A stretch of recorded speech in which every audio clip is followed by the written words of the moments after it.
Şimdi tabii sürecin ikinci aşamasının böyle şeffaf, açık bir takvime şu ana kadar bağlanmamış olmasının nedeni ne sizce? Bunun önündeki temel engel ve hatta kim bu konuda ayak diretiyor?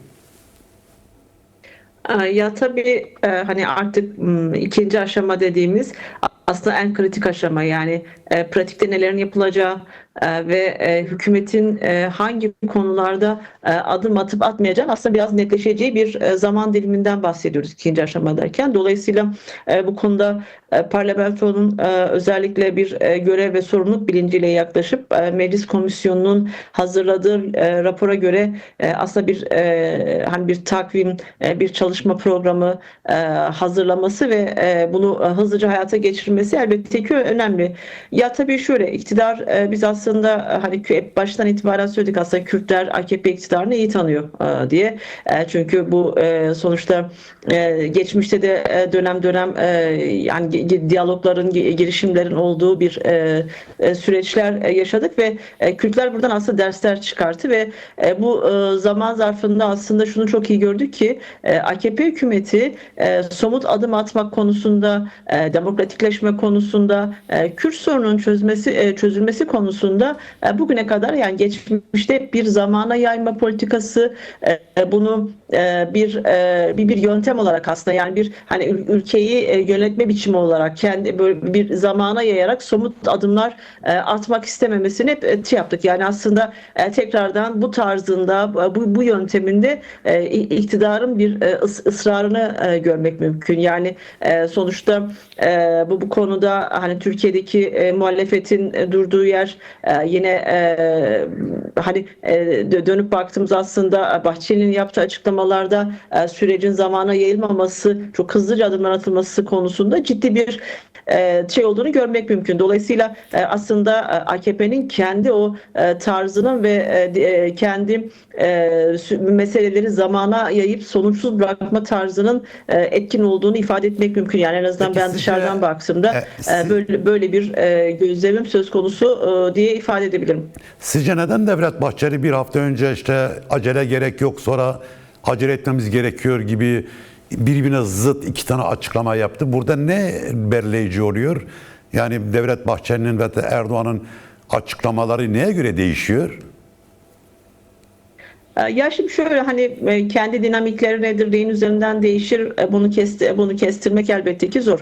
Ama şöyle bir hakikat var. Yani siyasetçilerin siyaset hattını, gidişatın elbette iç dinamikler belirlediği gibi aynı zamanda dış dinamikler de belirler. Yani sonuçta işte o Orta Doğu'da çok ciddi bir savaş konsepti devrede ve konuda demokratikleşmeyen, bu konuda halkının taleplerine duymazdan gelen, görmezden gelen iktidarların yaşadıkları ortada.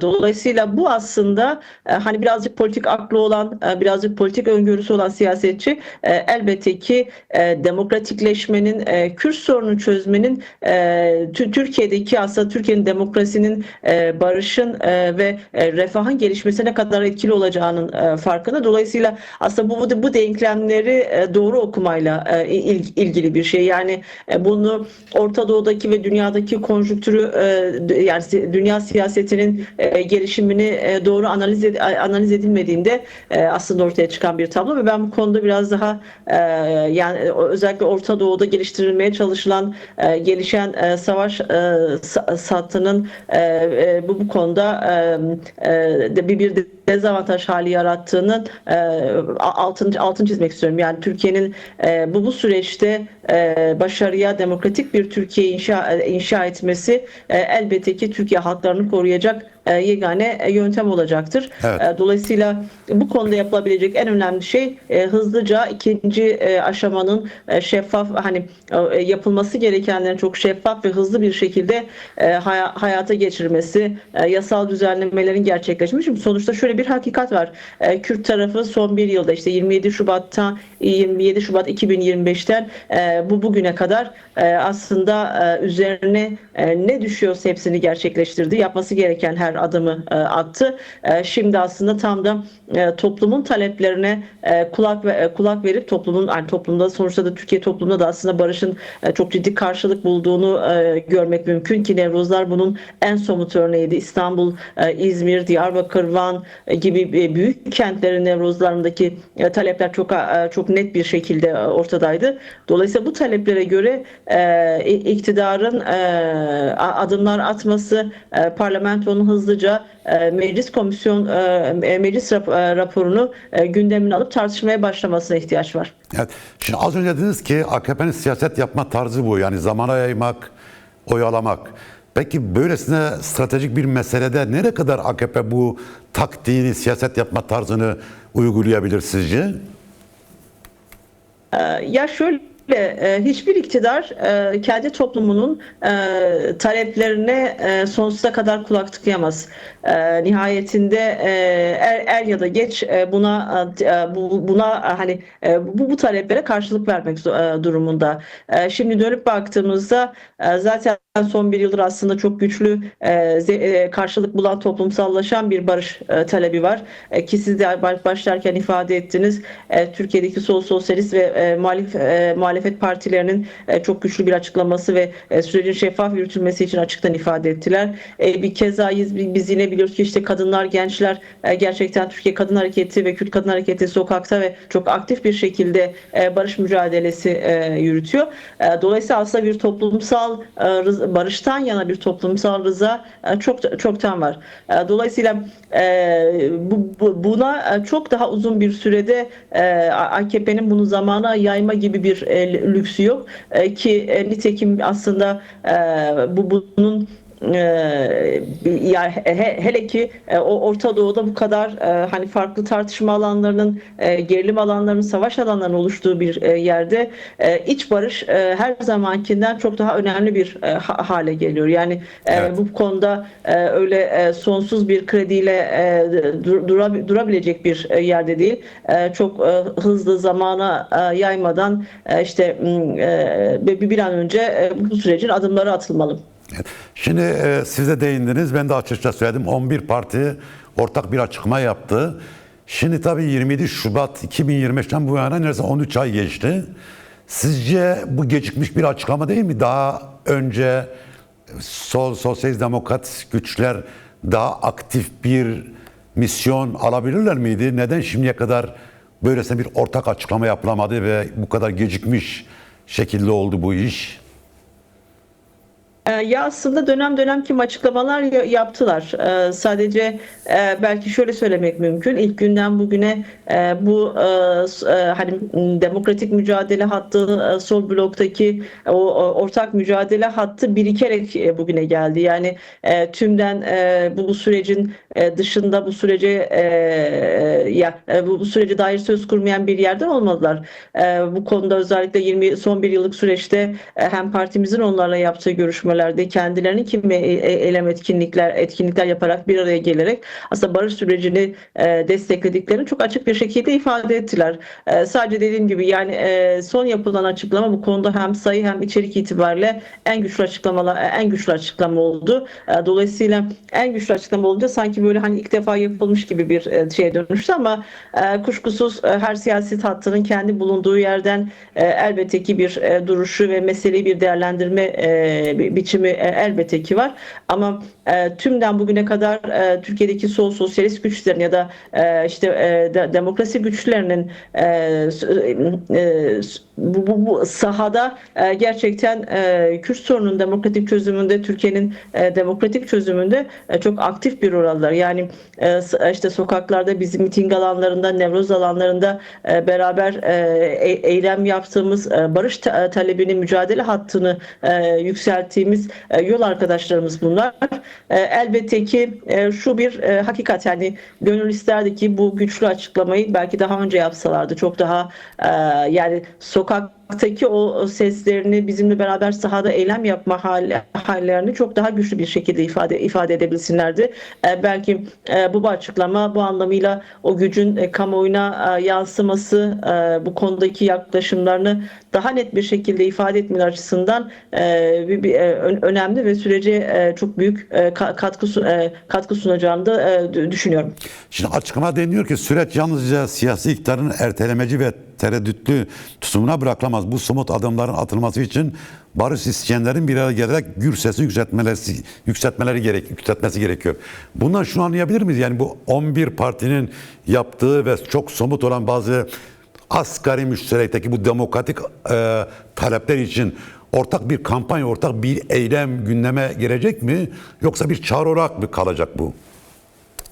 Ya elbette ki bu bir aynı zamanda hani bundan sonraki çalışma dilini, yöntemini, yapılacakları da ifade eden bir metin. Çünkü biz şunu gerçekten hani deneyimledikten parti olarak bunu başından itibaren de savunduk.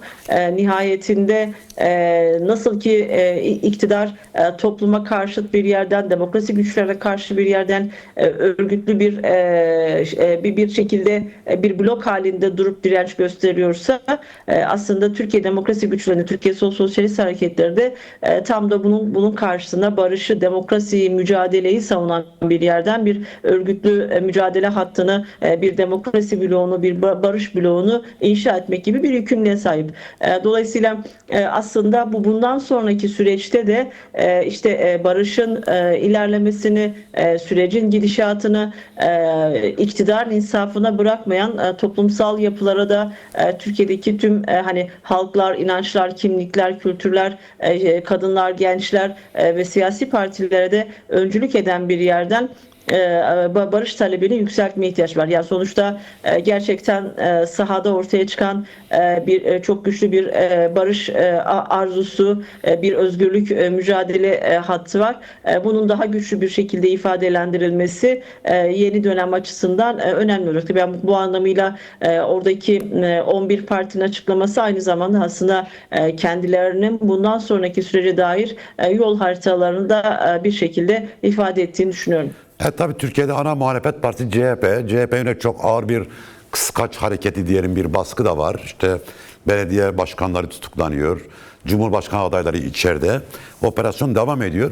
Bu CHP'nin tutumu nasıl etkiliyor? Yani daha aktif şekilde sürece destek verme ve hatta barış ve demokrasi konusundaki talepleri dillendirme konusunda CHP'yi geriye mi itiyor yoksa?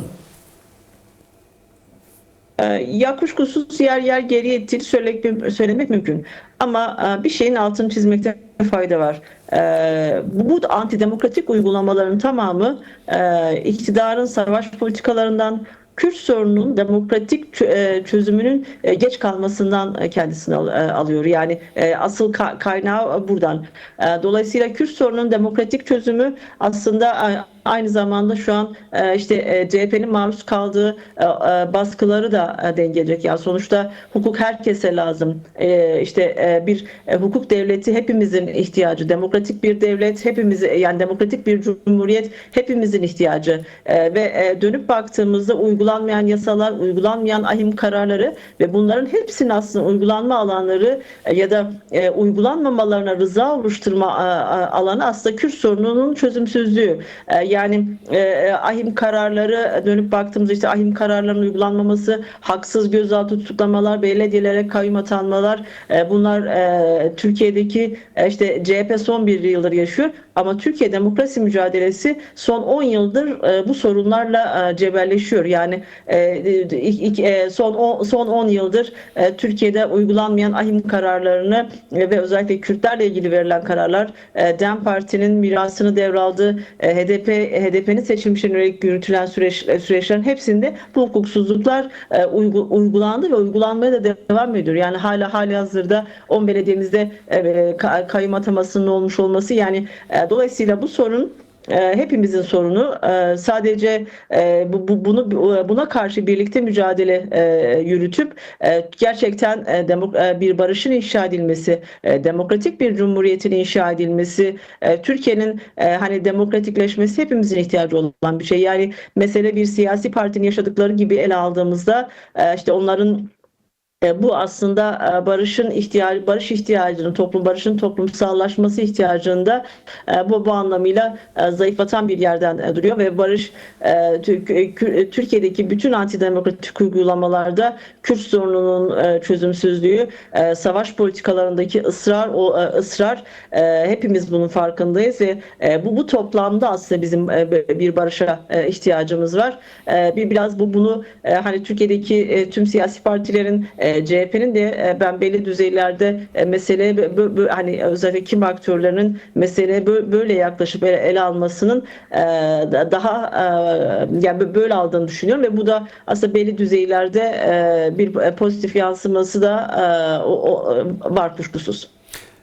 Son bir soru tabii burada tabii muhalefet yapmayla süreç arasında bir denge gözetmek gerekiyor mu yoksa muhalefeti sürekli kırmak belki süreci daha aktif hale mi getirir? Ya muhalefeti sürekli kılmak elbette ki önemli. Ya sonuçta şöyle değil. Yani demokrasinin işte esaslarından biri muhalif olanın sözünü rahat söyleyebileceği, özgürce ifade edebileceği, demokratik ilkelerle mücadele hattını geliştirebileceği bir zemini yaratmaktır.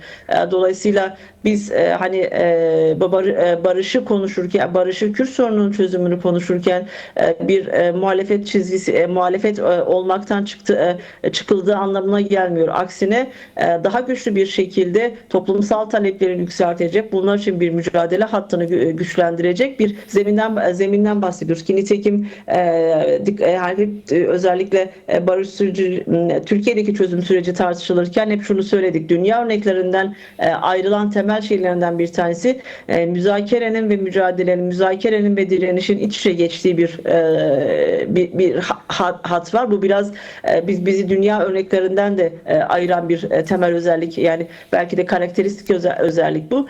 Dolayısıyla bu perspektiften de baktığımızda o muhalefet hattını güçlendirmek, büyütmek Türkiye demokrasisine elbette ki katkı sunacaktır.